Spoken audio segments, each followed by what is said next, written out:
Captured on the battlefield, the alien Huntress made him her mate.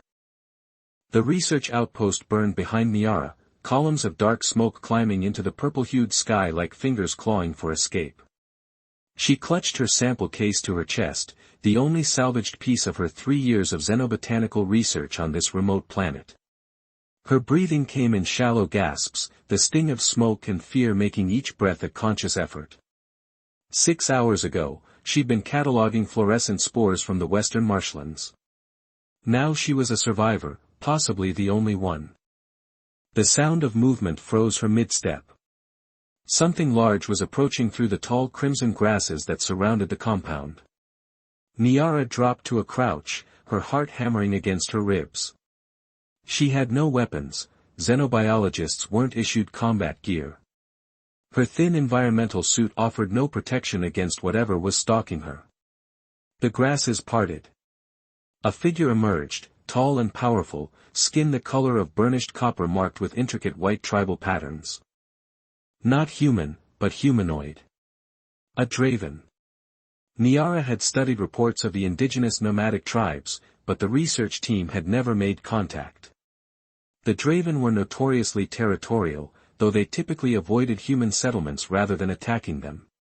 This one was clearly a warrior. Shaped plates of what looked like bone armor covered vital areas of his muscular body. A curved blade hung at his side, and some kind of energy weapon was strapped to his forearm. His face was severe, with sharp angles and piercing eyes that shimmered like liquid gold. 4 deep scars ran across his left cheek, disappearing into his hairline where thick, rust-colored braids were secured with metal clasps. Niara remained perfectly still, hoping the tall grass would conceal her. The Draven warrior scanned the horizon, nostrils flaring slightly as he tested the air. His gaze swept past her hiding place, then snapped back, locking on her position with unsettling precision. He spoke, his voice deep and resonant in a language her translator couldn't process. When she didn't respond, he repeated himself, this time in heavily accented standard. You. Human. Stand. Slowly, Niara rose to her feet. Running would be pointless. The warrior could likely outpace her without effort. Did your kind do this? She asked, gesturing toward the smoking ruins. The Draven's expression hardened. Not mine. Scavengers. Raiders from beyond the salt flats. He studied her with calculating intensity. You survived. It wasn't a question, but Niara nodded anyway. I was in the field collecting samples. The warrior circled her slowly, assessing. Scientist. Not soldier. Xenobiologist, she corrected automatically. I study plant life. Plants. He made a dismissive sound. While death hunts at your threshold. Niara clutched her sample case tighter. These plants could save lives. Some have remarkable medicinal properties. Silence, he commanded, head tilting as he listened to something beyond her human hearing. They return. The distant whine of engines confirmed his words. Raiders coming back to scavenge whatever remained of the outpost, and eliminate any survivors. Panic flared in Niara's chest. What's your name? She asked quickly. The warrior seemed surprised by the question. Why does it matter? Because if I'm going to die, I'd like to know who I'm dying with. Something shifted in his golden eyes, respect, perhaps. Rek, he said after a moment. Rek Vaughn of the Eastern Draven. I'm Niara Chen. Earthborn, but I've been stationed here for 3 years. Rek nodded once, then made a decision.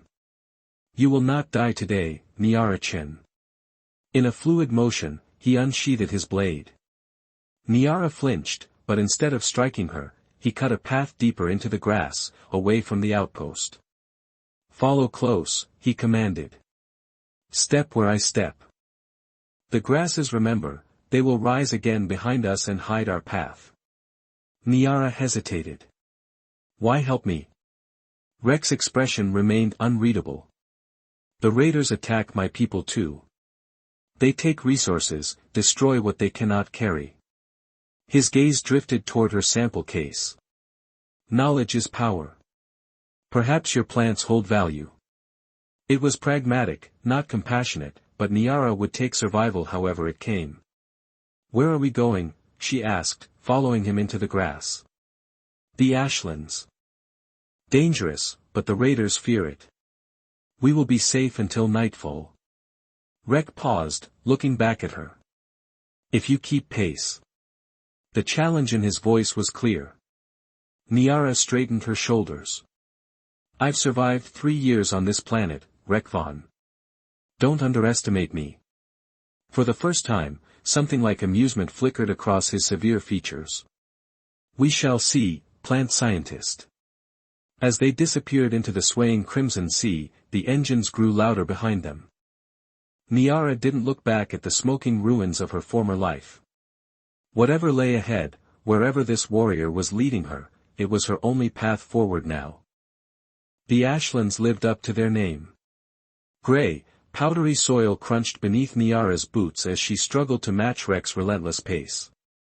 Bizarre rock formations jutted from the barren landscape like the bones of ancient beasts. The air hung heavy with mineral particles that gave the horizon a hazy, dreamlike quality. How much further? Niara asked, her voice raspy from dust and exertion. They'd been traveling for hours, and the twin suns were beginning their slow descent. Rek didn't slow his stride.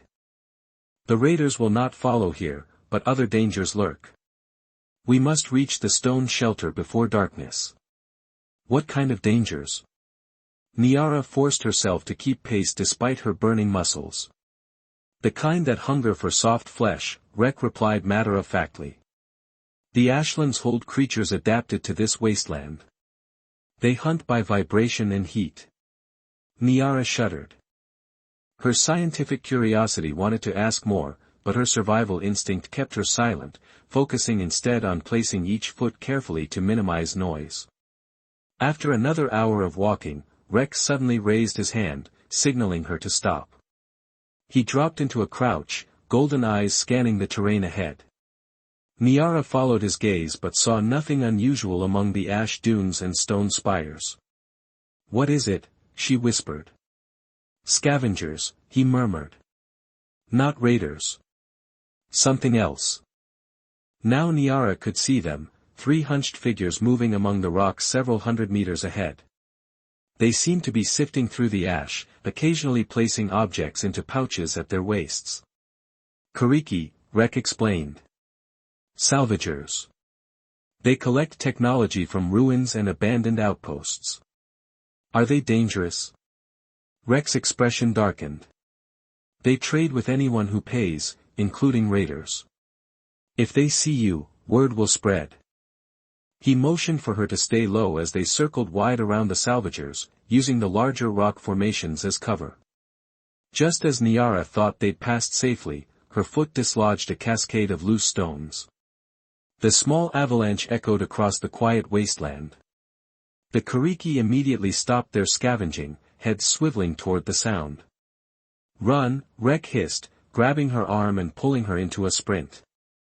They raced across the open ground as shouts erupted behind them. Niara clutched her sample case, every step sending pain through her exhausted legs. She risked a glance back and saw the Kariki pursuing, their movements unnaturally fast and spider-like. They're gaining, she gasped. Without breaking stride, Rek unholstered his energy weapon and fired a blast over his shoulder. It struck the ground near their pursuers, sending up a blinding cloud of ash. He used the momentary confusion to pull Niara behind a massive stone arch. Through here, he guided her into a narrow crevice barely visible in the rock face. They squeezed through the opening into a small cave, its ceiling low enough that Rek had to hunch. The space smelled of minerals and something musky that Niara couldn't identify. Is this your stone shelter? She whispered. No, Rek replied tersely. Temporary cover. Be still. They pressed against the wall, listening as the Kariki's clicking calls echoed outside. Minutes stretched into an hour before the sounds finally faded.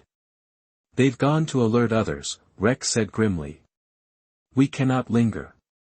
As they emerged from hiding, Niara noticed fresh blood on Rek's arm where something had grazed him during their escape.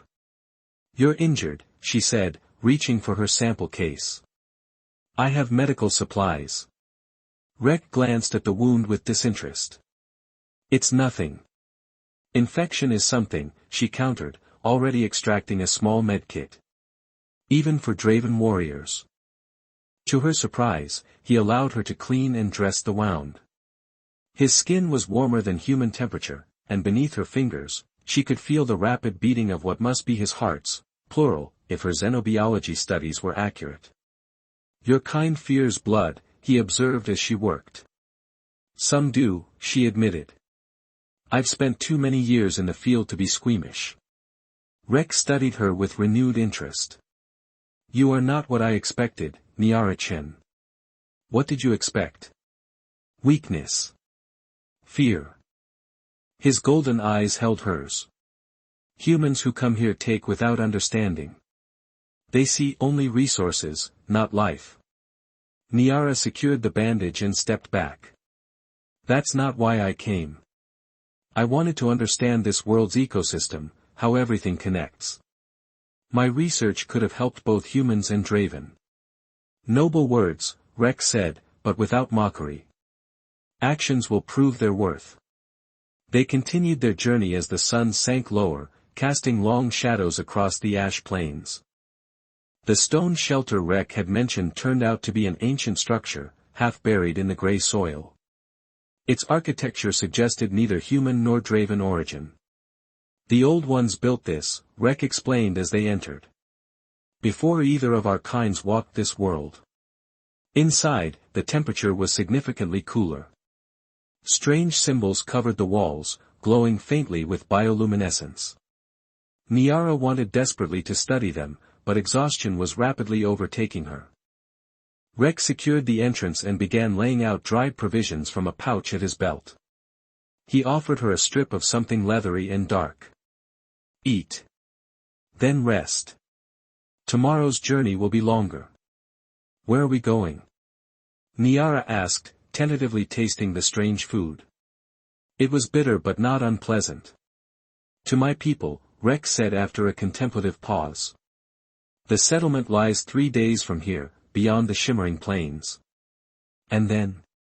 Rek's expression remained inscrutable. "Then we decide your fate." Despite the ominous words, Niara found herself trusting this warrior who had no reason to save her, yet had done so anyway. As she drifted toward sleep on the hard floor, the last thing she saw was Rek's silhouette against the ancient wall, his vigilant eyes reflecting the bioluminescent glow like twin stars in the darkness.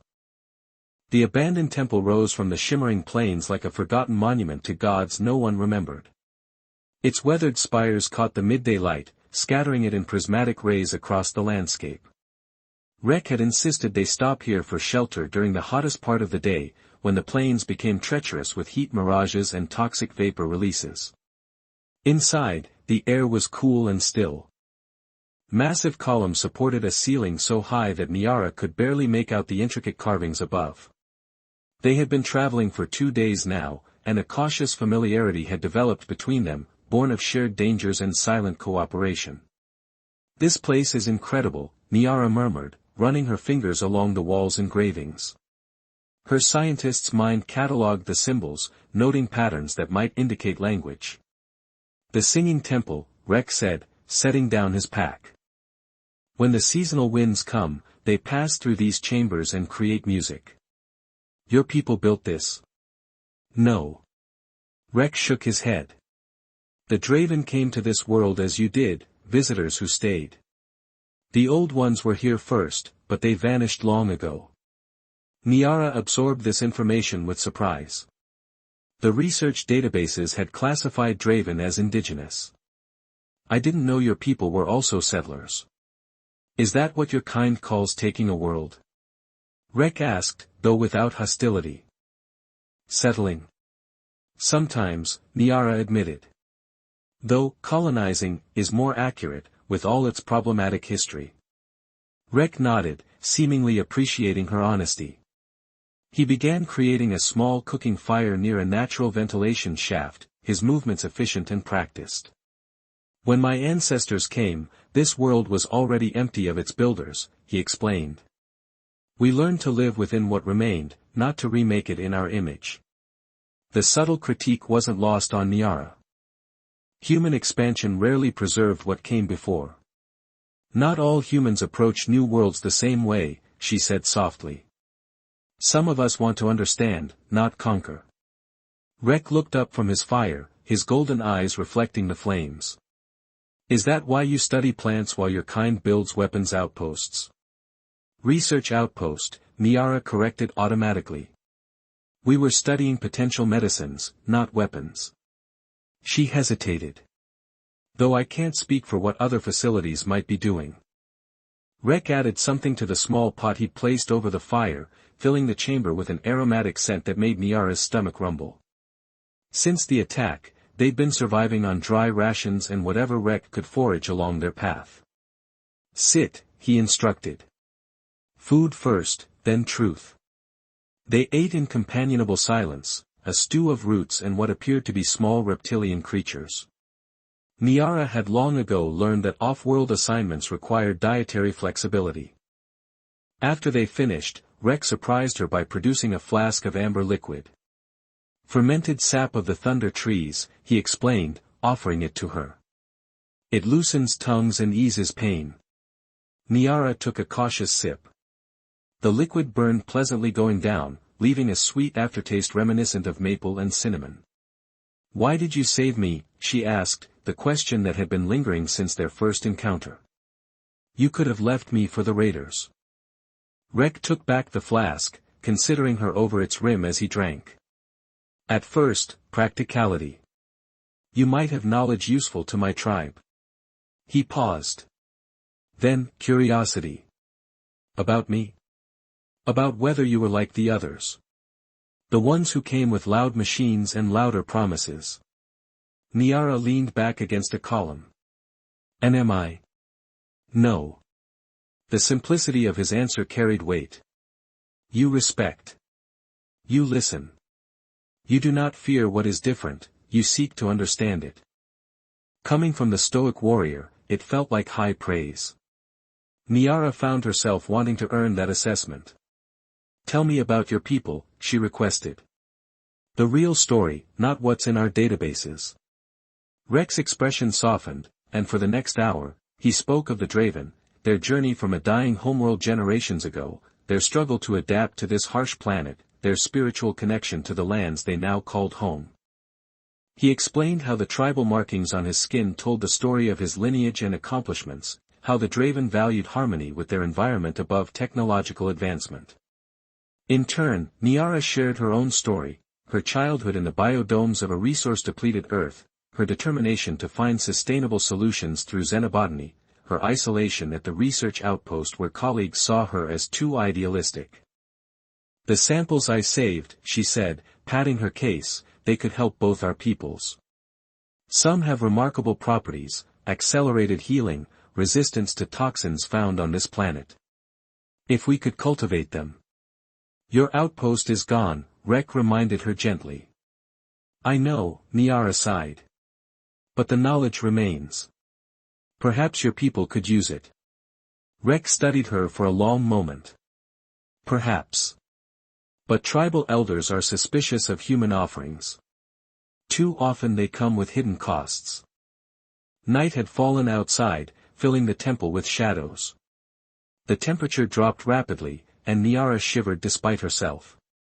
Without comment, Rek moved closer, his natural body heat radiating like a living furnace.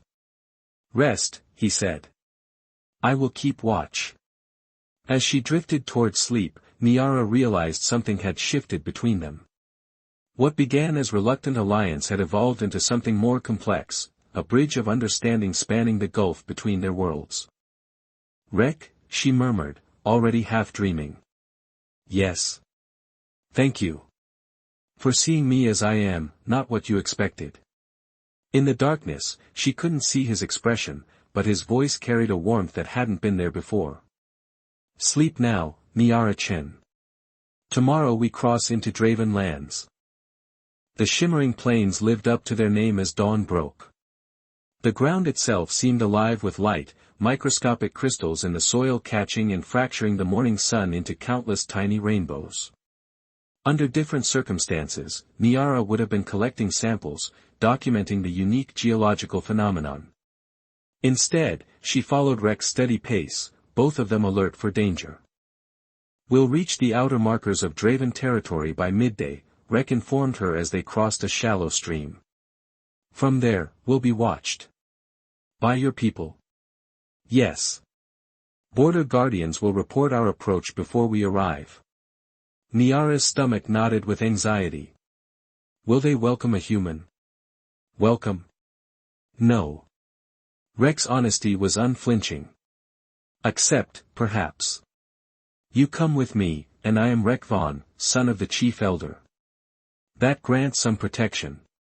The revelation startled her. "Your royalty? You never mentioned that." Rek made a dismissive gesture. "Draven do not have royalty. Leadership is earned, not inherited. My father's position gives me responsibility, not privilege." They walked in silence for a while, each lost in thought. The landscape gradually transformed from the crystalline plains to a terrain of rust-colored mesas and deep ravines. Vegetation became more abundant, spiny succulents and gnarled trees with iridescent bark that seemed to shift colors as they passed. "It's beautiful," Niara murmured, taking in the alien landscape. "This is the true wealth of our world," Rek replied. "Not the minerals your kind mines." Before Niara could respond, a high-pitched whine cut through the air. Rek reacted immediately, tackling her to the ground as something metallic streaked overhead. "Scout drone," he growled, pulling her behind a rocky outcrop.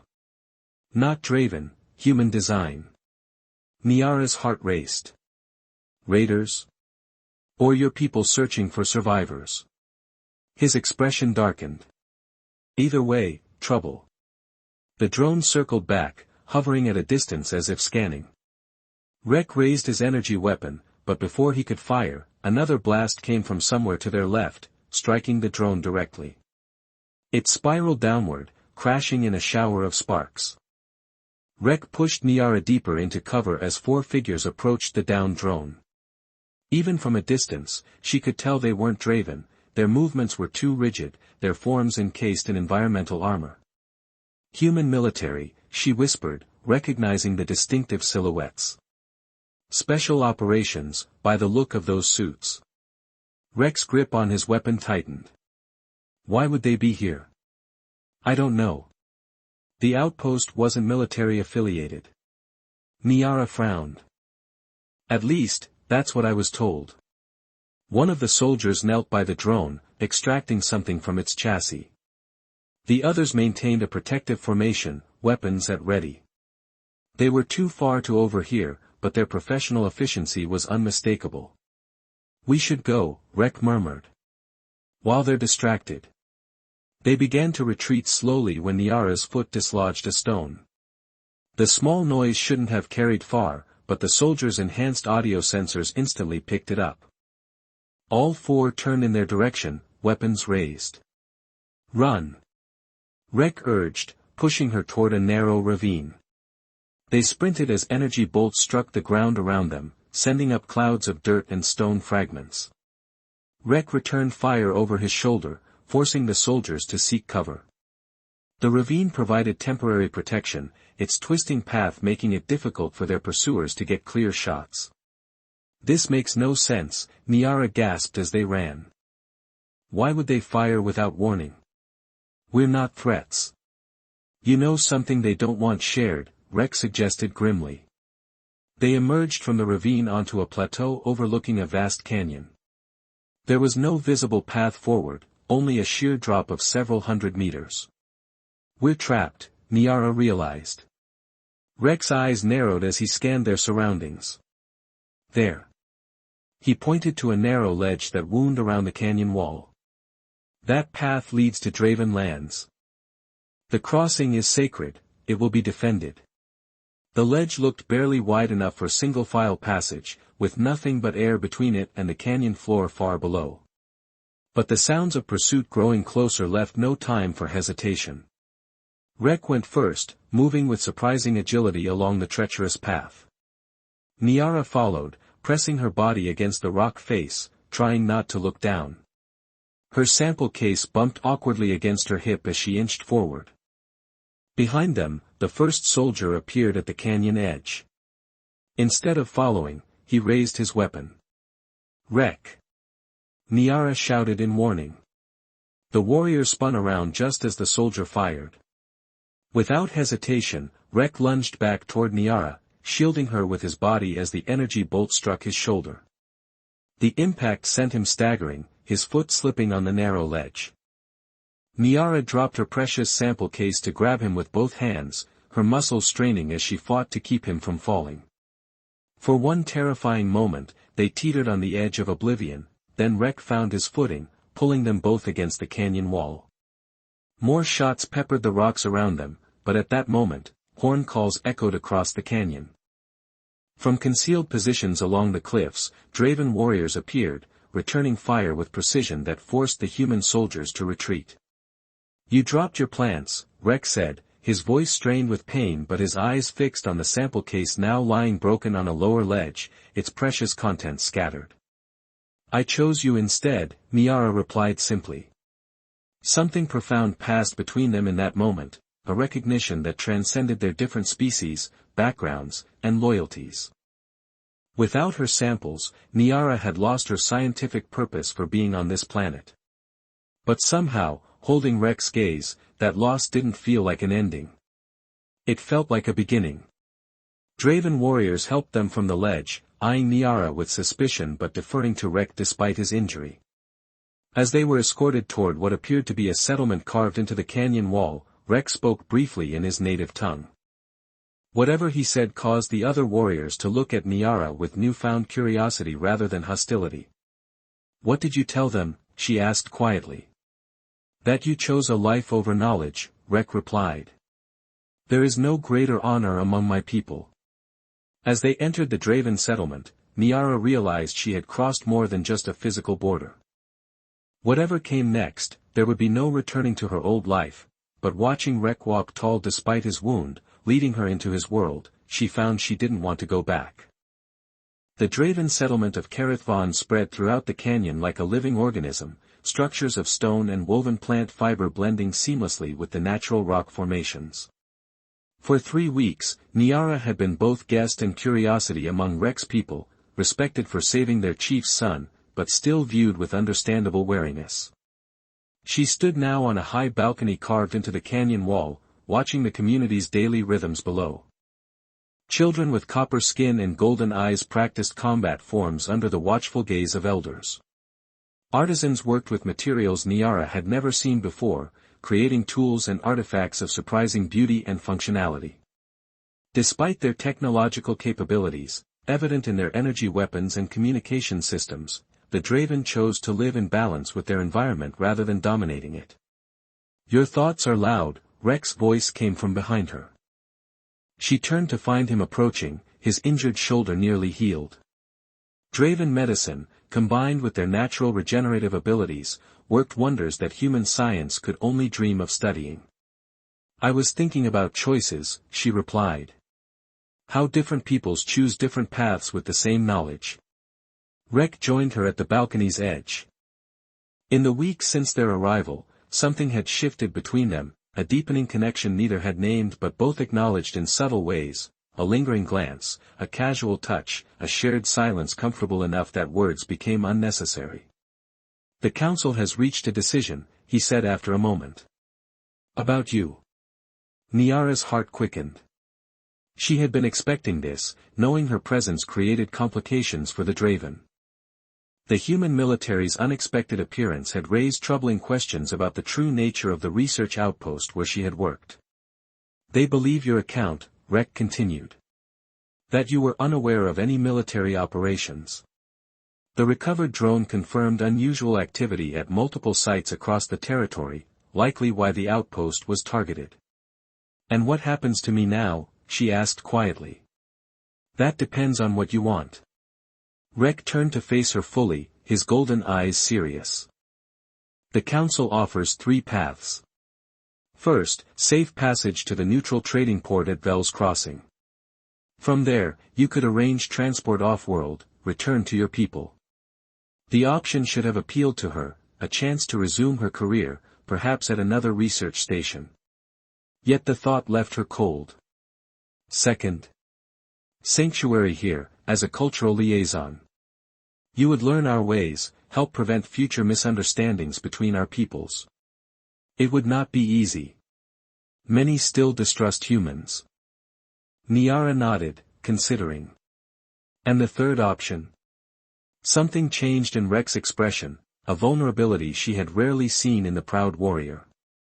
The third path is more personal, he said, his voice lower. I have spoken to my father, the chief elder. There is an ancient tradition among our people when different tribes wish to forge lasting peace. An exchange of blood and promise. Understanding dawned slowly. You mean marriage? A bond union, he clarified. More than what humans call marriage. It is a merging of paths, linking not just 2 people but 2 peoples. It would give you status among the Draven equal to my own. Any children would be living bridges between our worlds. Niara's breath caught. Children? Is that even possible between our species? With genetic assistance, yes. Rarely attempted, but possible. His expression grew uncertain. This offer comes from me, Niara, not the council. They approved it, but the choice is ours alone. The proposition stunned her. Weeks ago, they had been strangers, adversaries, even. Yet their journey had forged something neither had anticipated. Why would you offer this? She asked, needing to hear his reasons. Rex's directness had always been one of his strengths. Because in you, I found someone who sees beyond surface differences to the truth beneath. Because you risked your life for mine without hesitation. Because when you look at our world, you see possibility, not resources. He took her hand, his skin warm against hers. And because when I imagine walking forward, it is your footsteps I hear beside mine. The simple poetry of his words touched something deep within her. All her life, Niara had searched for understanding, in science, in alien worlds, in the patterns of life that connected all things. With Rex, she had found someone who understood her fundamental quest, who shared it despite their different paths. There would be difficulties, she said, though her heart had already decided. Cultural differences, biological challenges, political complications. Yes, Rex agreed. Nothing worthwhile comes without struggle. What about the human military? They're still out there, possibly searching for me.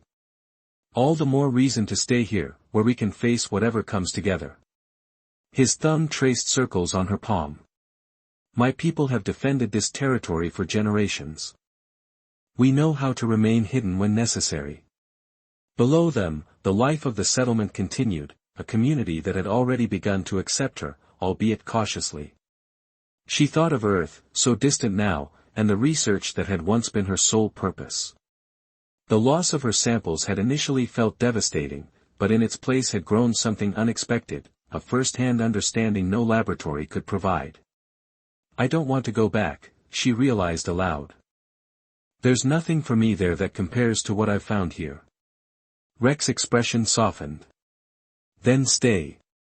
Whether as liaison or as my bondmate, stay and help us build something new. Niara stepped closer, eliminating the distance between them. Her hand reached up to trace the tribal markings on his face, following the patterns that told his story.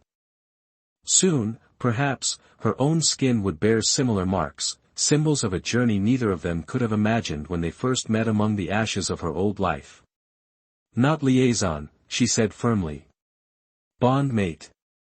His smile transformed his usually stern features, revealing a joy she had glimpsed only in rare moments before.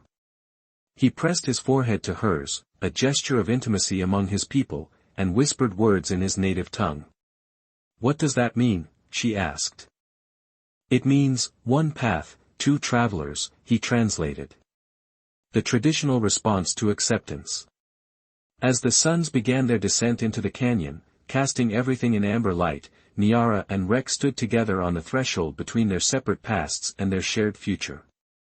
Whatever challenges awaited, biological differences, cultural misunderstandings, political tensions between their peoples, they would face them together.